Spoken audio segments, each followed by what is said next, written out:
grinds my gears. What the hell is wrong with you? What the hell is wrong with you? Good evening, ladies and gentlemen. Welcome to 4-0. Welcome to Vikings Victory Monday. Ryno's Rants coming to you live as we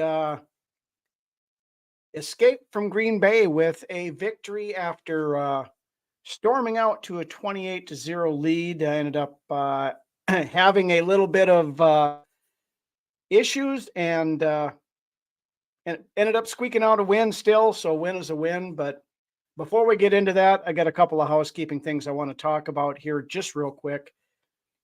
First off, just want to give thoughts and prayers out to everyone out on the East Coast that has been affected by the effects of Hurricane Helene. Watching some of that video that is getting posted from North Carolina and up and down the East Coast, just complete total devastation in those areas. I don't know if any of the normal watchers are from that area, but you know, we're pulling for you guys regardless, and hopefully able to get everything cleaned up and get rebuilt and try to get back to some semblance of life. So I just wanted to mention that. And then also I want to give the Grim Reaper a talking to here. Of course, over the weekend, we lost actor and country music singer Chris Christopherson, also John Ashton, who played Sergeant Taggart on the Beverly Hills Cop movies. Then this morning found out that Dikembe Mutombo of NBA fame passed away at the age of 58 from battle with brain cancer. And now, just moments before hopping on the show here, saw on Twitter that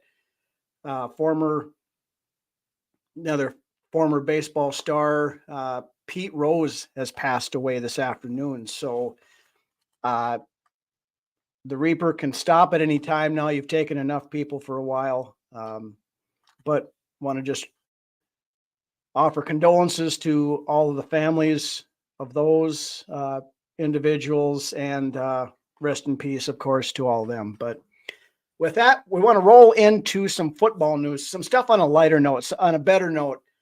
The Minnesota Vikings are sitting at 4-0. Put that on your bingo card if you had them going 4-0 at this point. None of the national media, of course, did. And, you know, the Vikings are forcing people to start believing. Looked like yesterday it was going to be a walk in the park. Vikings stormed out, like we mentioned, to a 28-0 lead. The defense started off like their hair was on fire. You know, we only got one sack yesterday, but Sarah had them at 17-0. I wasn't quite that optimistic. I said 11-6 at the end of the season, but you know, most of those in the know, you know, had them at 4 to 6 wins. I think the over/under was 6.5. But yeah, that first half, everything was going great guns. Sam Darnold was looking like, you know, the potential MVP candidate. I don't want to get too far ahead of myself, but I mean, that there has been that talk. He was looking good. Aaron Jones was running well, spreading the ball around. I think it was 8 different receivers in the first half and caught a pass. And Justin Jefferson had only caught one at that point, or early on anyway. Jordan Addison returning to the lineup in a big way, wide open on a touchdown early in the game, and then had a rushing touchdown later on in the first half. His first rushing touchdown of his career. Things were going great. Justin Jefferson caught another touchdown. So he's had a touchdown in all 4 games. And that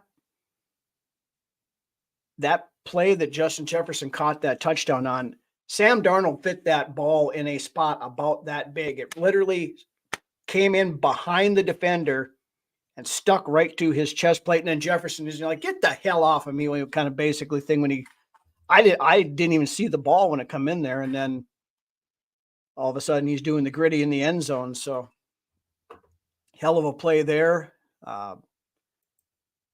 As it stands currently, didn't we just go through the projected toughest stretch? Technically, yes. We still have Detroit coming up after the bye, and they, originally were saying that the Jets were going to be part of this tough stretch. Now, the Jets just lost to a team where their quarterback threw for -7 yards in the first half. I saw a stat. I think they said Cortland Sutton had 60 of the 53 passing yards by the Broncos yesterday. So I'm not scared of the Jets, but we'll worry about the Jets here in a little bit. But toward the end of the first half there, Brandon Powell had gotten injured, and so ended up being Jalen Naylor going back to return a punt. And of course, the sun, he was facing into the sun, lost the ball in the sun, and then managed to tip it with his hand when he tried to catch it over his hand or over his head. And that kind of opened the floodgates. I know Naylor's not the normal punt returner, but dude, if you can't see the ball, you just got to get out of the way and let it go. Worst case scenario, it's going to be down deep. Best case scenario, it rolls into the end zone and you get a touchback. The Vikings would have went into the locker room up 28-0, and it would have been a completely different game at that point in time. Good evening, Dave. There was rumblings that had the Vikings gone in at 28-0, that the Packers were considering sitting Jordan Love and putting Malik Willis in for the second half. Love did not look good that first half at all. He was not putting any weight on that left foot when he was throwing. He was throwing off the back foot. Passes were dying when they come to the receiver, and that's where some of the turnovers came in. But to the Vikings' credit, even though that second half was not Muff changed the momentum. It absolutely did, because instead of being down 28-0, they go in 28-7.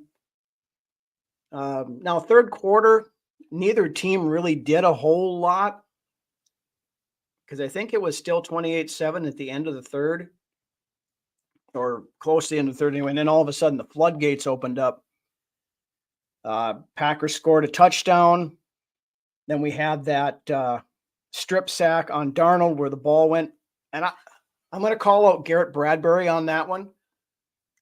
Bradbury had a chance to recover that. I don't know what the hell he was doing, but he turned around to go upfield like he was, instead of going after the ball, he was just going to go get ready to tackle whoever recovered it. He had a chance to recover that ball. You got to get your ass on that ball. If the ball is on the ground, you fall on it. You don't wait for somebody else to do it. You don't any of that stuff. Good evening, Berlin. Filipino fan club in the house. But yeah, you got to get on that ball. You can't just, it's fundamentals. They teach you that in Pop Warner football. Had 31-13 Vikings. I think I had said 30-13, if I remember right, on the show on Saturday night. Fourth and goal decision was so-so, but the spot of the ball was ridiculous. Should have checked. That was a problem, Stephen. We couldn't challenge you anymore because Kevin O'Connell was 3 for 3 on challenges, but we had already used our final challenge on that ridiculous catch by Justin Jefferson on the sidelines because they had called that incomplete. So then we had, gotten that correctly overturned, but that was our third challenge. So we could not challenge the spot. I truly believe that was a first down there. I was upset with the spot as well. It should have been a first down. Now, myself, I get the reasoning for going for that, because if you get that first down there, the game is done. But as it were, we turned the ball over to them at the 3-yard line. They march right down the field in 3 or 4 plays and score a touchdown, go for 2, and all of a sudden it's a 2-point game. If you had kicked the field goal at that point in time, it's a 5-point game, and they would have had to score a second touchdown had they got the onside kick. It would have been a 2-touchdown game, not a touchdown and a field goal to lose. So I get the reasoning for Kevin O'Connell doing what he did, but myself personally, I would have taken the points, because they recover that onside kick. They're 1 play away from getting in field goal range. Now, granted, their field goal kicker looked like Mr. Carlson back in Green Bay a few years ago when he was with the Vikings. But still, I wouldn't have wanted to risk him kicking a field goal to beat us. Scary how stagnant we got and how easy it was to the Pack to move the ball. We got to tighten it up. Yeah, I think we let off the gas a little bit in the second half at times. Now, I preach this every week. I say it on this show. I say it on the VU main show. You don't take your foot off the gas. You keep your foot on their throats until you extinguish their will to compete. We could have easily hung 40 to 50 points on the Packers had we kept up the pace that we were doing in the first half. You do that. You go out there. There's nothing, again, in the rules that says you cannot go out and curb stomp your opponent by 40 points. Chris would have kicked the field goal, take 12-point difference. Absolutely, just what I was saying there earlier. Brian, good evening. It added an extra beer to Doc's bar tab. Yeah, it subtracted an extra beer out of my refrigerator, we'll put it that way. But I'll have a celebratory one now tonight. So, yeah, there were some questionable play calls. I mean, you get that in every game. I mean, no game is perfect. The officiating was garbage both ways. It was, Packers got some calls, Vikings got a call here and there too, but the calls themselves were bad. I mean, you shouldn't have to challenge 3 different catches to show whether or not they were catches or not, when they obviously were not. I realize it's a bang play on the field, and we have the benefit of seeing replays and stuff as fans where the officials don't, but I don't know that we've used a challenge yet this year, and we had to use 3 against the Packers. So season's been a total shock so far. First half, yeah, and that was the same thing. I was sitting there watching that thing at 28-0. My wife comes in and looks at the score, and she's like, "Isn't it supposed to be closer than that?" I'm like, "No, no." And then then Green Bay turns around and comes back, and then I'm sitting there chewing off my fingernails, through the fourth quarter. We could not let the first loss of the season happen to Green Bay, because we would have never heard the end of it. Now, of course, as it was, we do beat Green Bay, and they're every excuse under the book, the 5 turnovers, or that Christian Watson went out early, or Jordan Love wasn't 100%, or the refs helped the Vikings, or this and this, and yeah. I'm like, shut up. I said, officiating sucks across the league. We all know that. Blaming the officials for losing a game is the lazy way out of it. I know we all do it, but realistically, the Packers never should have been in a point where any officiating calls would have changed the outcome of this game, and the Vikings should have never let Green Bay get to a point where it can possibly allow that. Packers looked undisciplined, way too many penalties. Yeah, there absolutely it was. Early on, I mean, the Vikings defense wasn't getting home, and we only had one sack. Pat Jones got that one, but we were pressuring Love on a regular basis. Grenard was in there a lot. Van Ginkel was in a couple. Cashman in on there a couple times. Jihad Ward. Harrison Phillips has been getting some good pressure up the middle. Tillery was back there a couple of times. So, I mean, they did their job early. I think part of the stuff in the second half was that they started getting a little winded just because of all this. Part of it was the Packers started going up tempo because they were down so much. So Flores, I don't think, was able to substitute guys and rotate them as much as they could, or come with the exotic looks because they were quick snapping it. Don't be a bitch, take the L. Absolutely. And then you hear the congratulations on winning your Super Bowl that we hear every damn time that we beat them too. So dudes at work already making rematch noise. You don't want the smoke at the bank. Yeah. And that's the thing at the bank, as long as everybody's healthy when we play them later on, I'm not scared of Green Bay. Believe they lead the league in penalties. They're right up there if they're not. Needed one touchdown in the second half to break their spirit. Absolutely, Dan. If we could have went up, 35-0, or, because if we hadn't had that muff punt, it would have been 28-0 at half. If not, potentially more than that at the half. The way we were rolling, we could have got that 35 before halftime. It's weird how one play can change the momentum and change the entire scope of the game, because after that muff, it took the Vikings a quarter and a half to get back into the swing of it. Now, to the defense's credit, they did step up in the fourth quarter.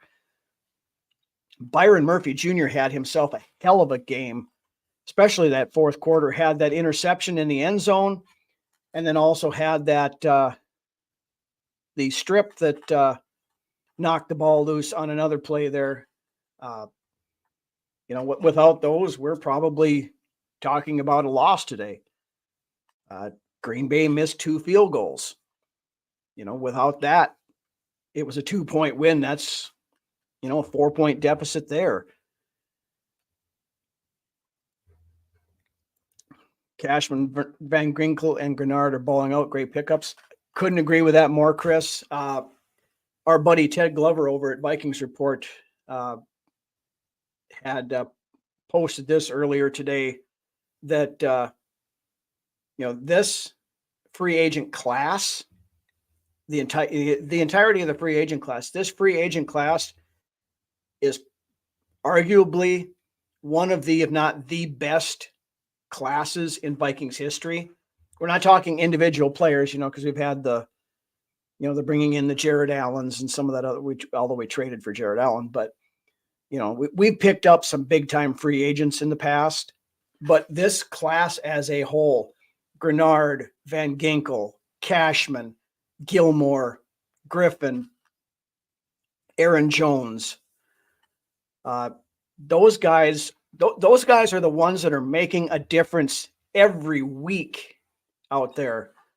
Ivan Pace Jr. has been out the last 2 weeks. Camus Grugier Hill has played 2 very good games, starting in place of Ivan Pace.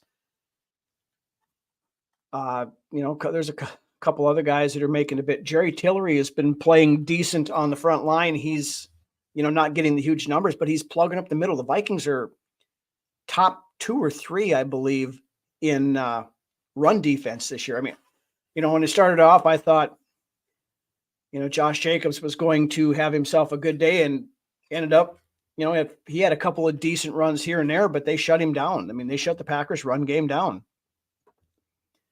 I think Jordan Love ended up having to throw 54 or 57 times, something like that in that game. Dumbass fans say shit like, congrats on the Super Bowl. I always respond, why would beating you be our Super Bowl. You're not the Chiefs. Very good point. Yeah, they need to be reminded that two teams from the NFC cannot play each other in the Super Bowl. But and that's the thing. Green Bay fans, they have their play sheet. They've used the same play sheet for the last 60 years. When when they get beat, it's excuses, or congrats on your Super Bowl. Once the Vikings finally win a Super Bowl, at least they're not going to be able to use that tired, worn out ass excuse anymore. Harrison Smith had a rough game. It wasn't his best performance. He got out of position a couple of times. He's played well this year, though. I mean, played really well up until yesterday wasn't terrible, but wasn't up to Harrison Smith's standards by any means. There was a couple of breakdowns. Cam Bynum got turned around at one point in time. Back there, Harrison Smith went the wrong way. Metellus had a pass interference call on a play that really should not have happened. That would have he would have had to make a fantastic acrobatic catch to catch that ball. It is what it is. I mean, game was far from perfect. I said the first quarter and a half to, up to the last 3 minutes of the first quarter, or first half at least, was almost perfect. But even there was a couple of issues. That interception Sam Darnold threw in the second half, but that were what I'm going to air quote interception, was not an interception.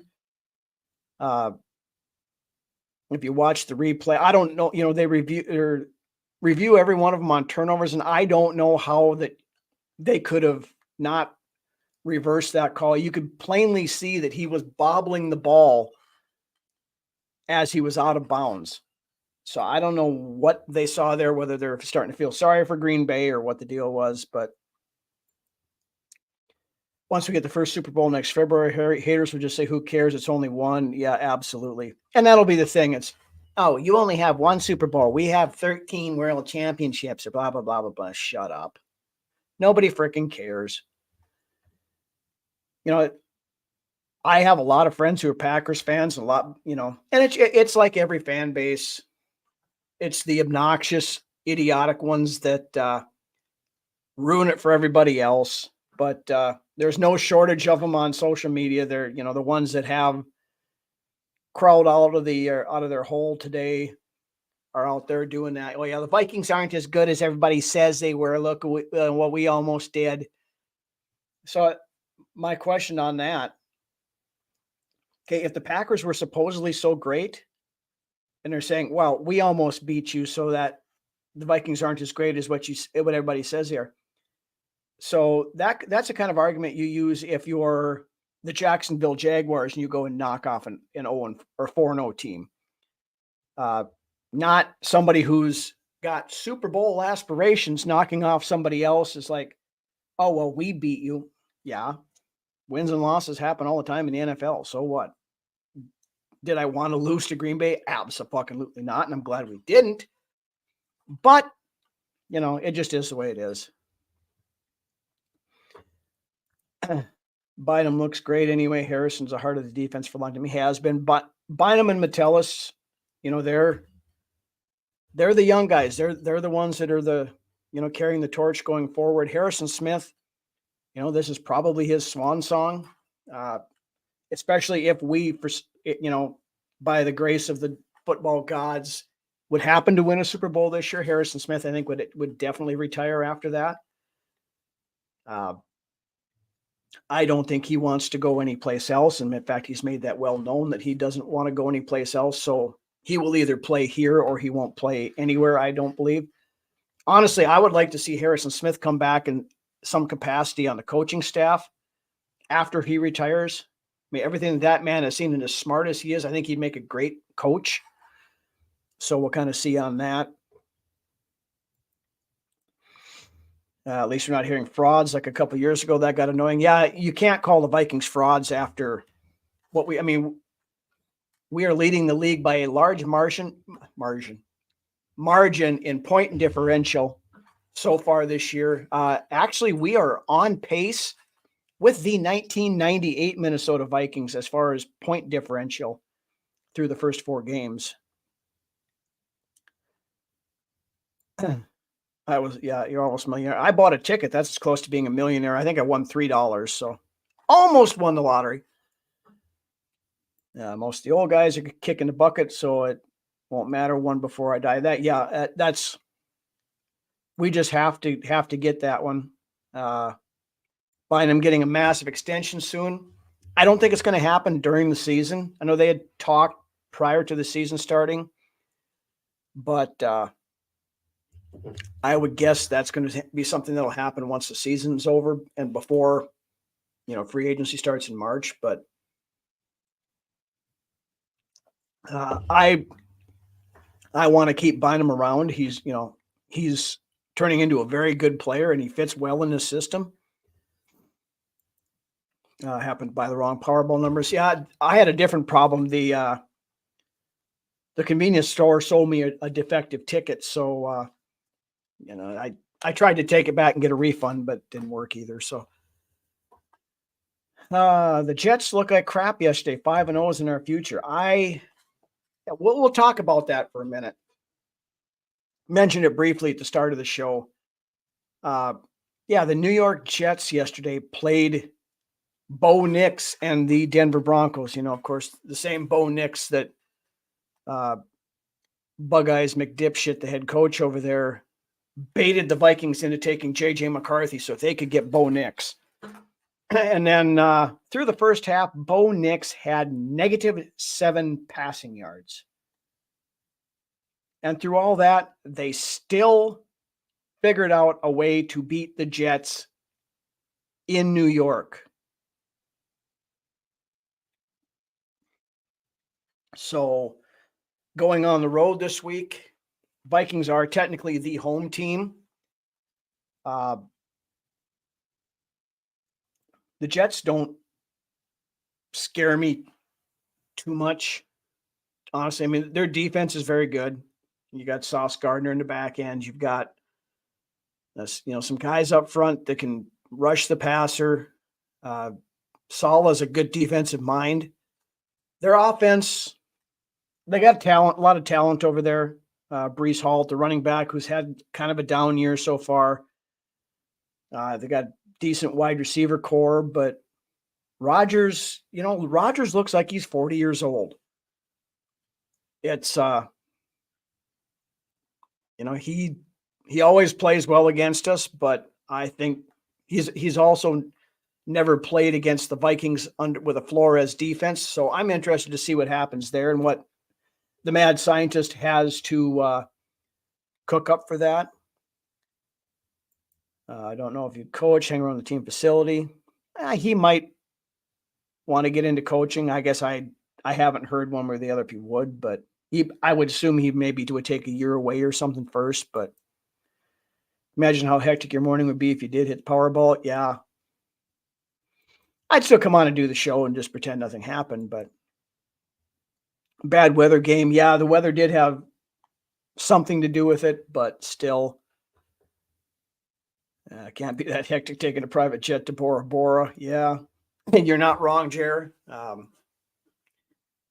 It's always fun to think about what would happen if you won the lottery. I mean, it's, of course, odds of any of us here ever winning it are between slim and none, but it's fun to think about.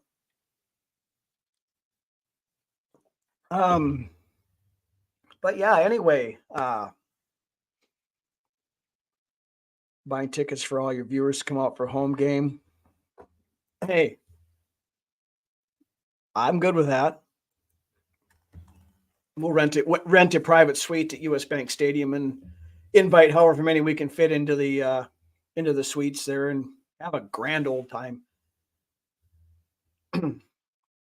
Green Bay again yesterday. Jordan Love, I think, knocked off some of the rust in the second half. Uh, he started looking a little bit, but still wasn't putting all the pressure on his leg. But he threw for almost 400 yards. That second half, he threw for a shit ton of yards. And I think some of that's falling back to the tempo where the defense couldn't run the defense that it wanted to, and getting gassed a little bit too, I think. Trust O'Connell and Flores more than Sala and Hackett. I do as well. I don't. It would be awful hard for me to find anybody in the NFL that I would take over O'Connell and Flores right now.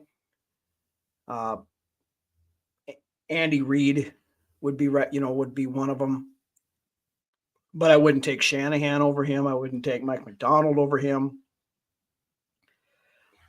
Any of those guys. All he was doing is hitting wide open guys, and that was the thing. The defense basically went into that just cover 2 zone, and they were hitting open spots in the zone and dink and dunk down the field. And that they needed to tighten that up, and they had a problem doing that. And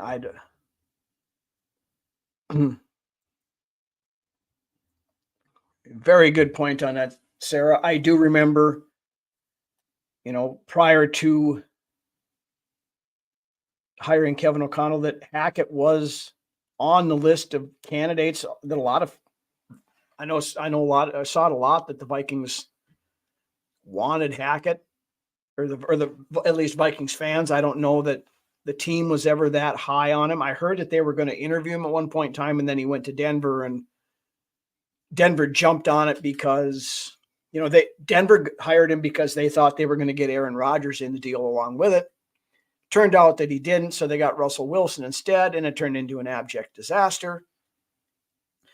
But now, in the Jets, Hackett's the offensive coordinator because Rodgers wanted him, and I don't know that things have started clicking there yet. And I've heard rumblings, and I know they were talking about it today. Ben Lieber was on Dan Barrero's show on KFan this afternoon, talking about how there's a little bit of seems to be some friction between Robert Saleh and Aaron Rodgers. Rodgers thinks he's the coach of the team, running the team, whatever it is, and Saleh's not doing everything that Rodgers thinks he should be, or what the deal is. But it seems to be a little bit of I won't go full-blown schism going on there yet, but a little tension, to say the least. I don't think we are at Kirk Cousins, Mike Zimmer level tension, but and if it is, it's a distraction, and that only helps us out too. So if we had Hackett, will we also have Sharon? God, I hope not. I know everybody always was making that joke, that when Rodgers left Green Bay, he would be with the Jets for a year and then be in Minnesota. God, no. I will take Sam Darnold over Aaron Rodgers at any day of the week. Not to diminish what Aaron Rodgers has done over his career, because he's been a hell of a quarterback. He will be a Hall of Famer, yada, yada, yada.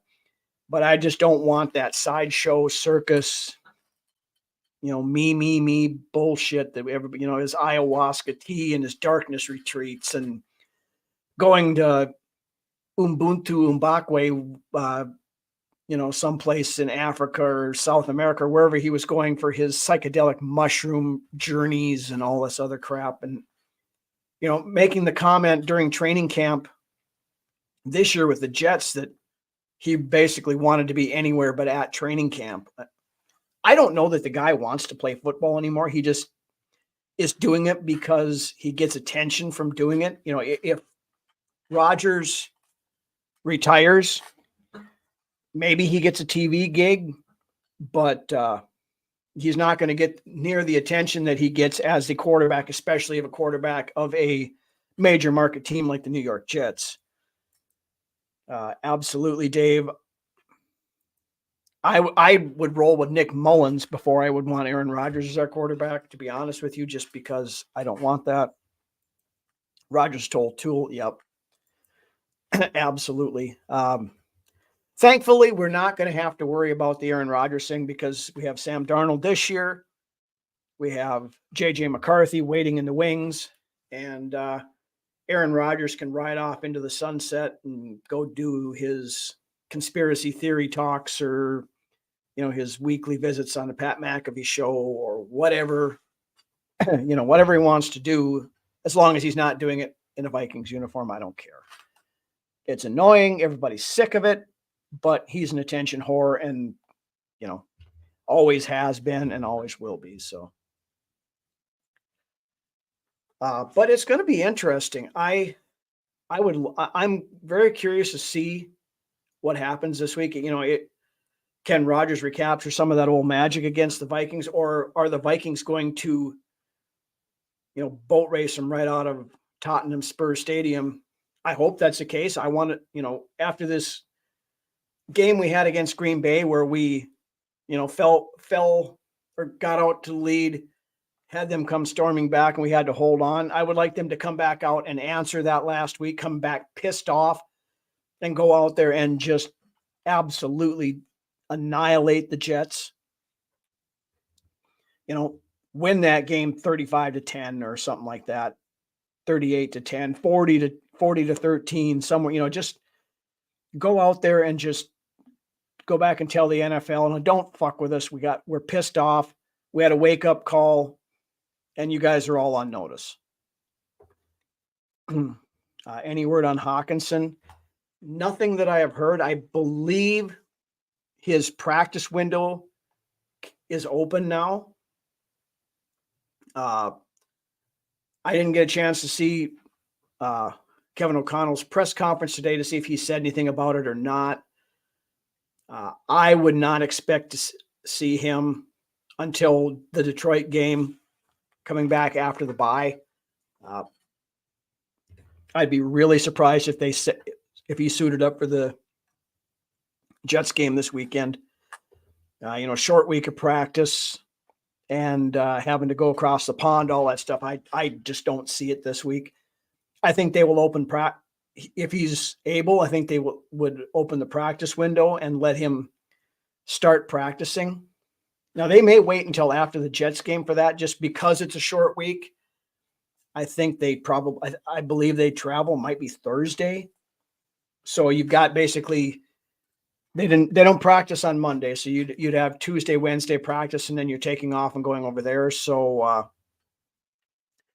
I would guess they would probably wait until a week from today to open the practice window back up. And then he's got the entire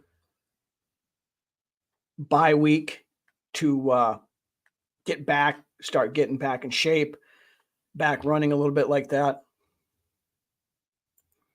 Dave said, KOC said there's a discussion return on TJ and Risner with no decisions made back. Dalton Risner is another one that can come back here at any point in time. The window's open on him as well.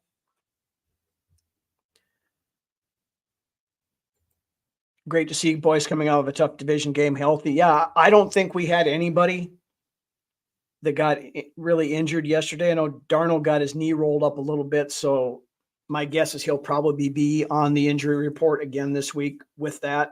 So it was the same knee that he bruised last week against the Texans, but he'll be fine. Again, we got the two guys that can come off IR at any point in time. Packers came out much worse for wear than we did. Christian Watson, I don't think they said nothing was broken, but it's a high ankle sprain or something with him. Devondre Wyatt, something with a leg as well. So, but yeah, for as physical of a game as that was, and as much as was going on, to come out of that game basically healthy is a big thing. Hopefully Ivan Pace comes back this week. I don't know how close he was to playing this week, against the Packers. I don't think it was particularly close. So I'm hoping that that he'll be able to play this week. If not, Grugier Hill again has done a very good job in his stead. So I'm confident that of the linebacking core. We still haven't had a chance to really see Asamoah out there do much yet, because of the guys that have been doing as well as they have. Cashman, again, one of the best pickups we had this year. Sneaky good. He's been all over everything, all 4 games so far.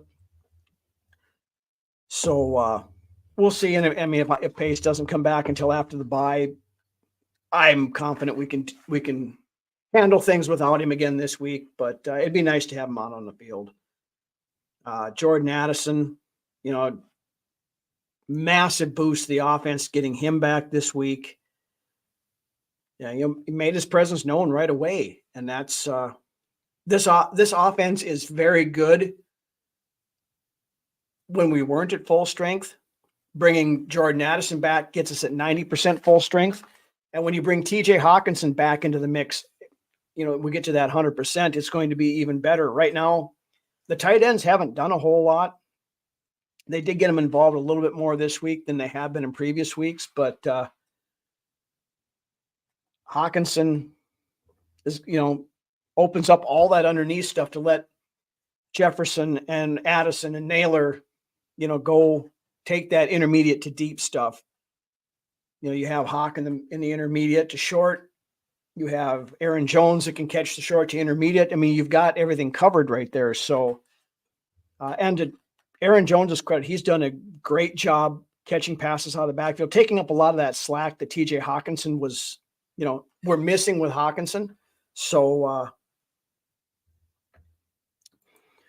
imagine if the Packers lose the Rams after the Bears beat them. That would be, I'm here for that.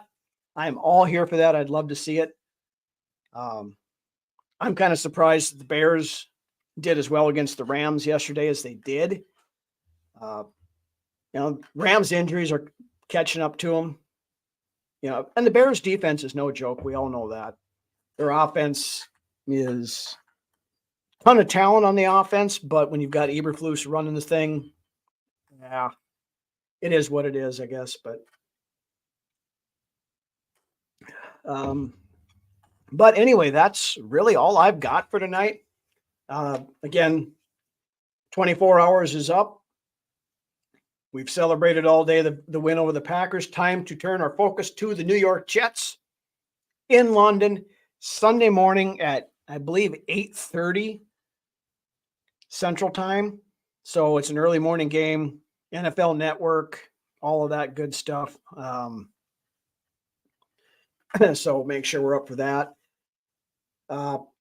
Programming note, Friday, 7 p.m., the Vikings Uncensored Studio show the Jets preview. Back to our normal time on the Fridays. The next few weeks, we're going to be back at 7 o'clock again for sure anyway. Lance's schedule's kind of straightened back out again, so look for that. Anybody else have anything you want to hit real quick before we call it a night and go watch to see if the Seahawks can knock off the Lions for us here? I think they're playing now, actually, but if not, again, thank you guys all for joining, coming in the chat with great comments, great topics as always. Love having this back and forth with you guys every week. A lot of fun. We're sitting here talking football, like sitting around the bar, having a beer, talking football. That's all we can ask for. The Vikings being 4-0 is a nice cherry on top. And, it's been an extremely fun season so far. And I'm in it for the ride, no matter how far it goes here. Sky's the limit right now. We don't know how good this team can actually be. We know that they're good. And they could be the best team in the NFL right now. I mean, they have things to work on, but it's a great start. And we get through these next 2 games, win both of those, the schedule opens up considerably. We get guys like the Titans, the Falcons, or not the Falcons. The Falcons are later, but the Titans, the Cardinals, the Jaguars, a bunch of teams in there that are not very good. The Bears will be in there. So, this team has the potential to be very good. And then right now, we're the number 1 seed in the NFC. And if Detroit loses tonight, we've got a 2-game lead in the division. So, with that, I I want to thank you guys all again for watching. Shout out to the Filipino fan club watching halfway across the pond. We had a guy from Australia watching the other night. We've had people from South America, all across the U.S., Canada, worldwide. Thank you all for watching. And with that, you guys have a great night. Let's go watch some Monday Night Football. Go Seahawks, and let's roll this thing to 5-0 next week. Have a good week, guys. We will catch you on Friday.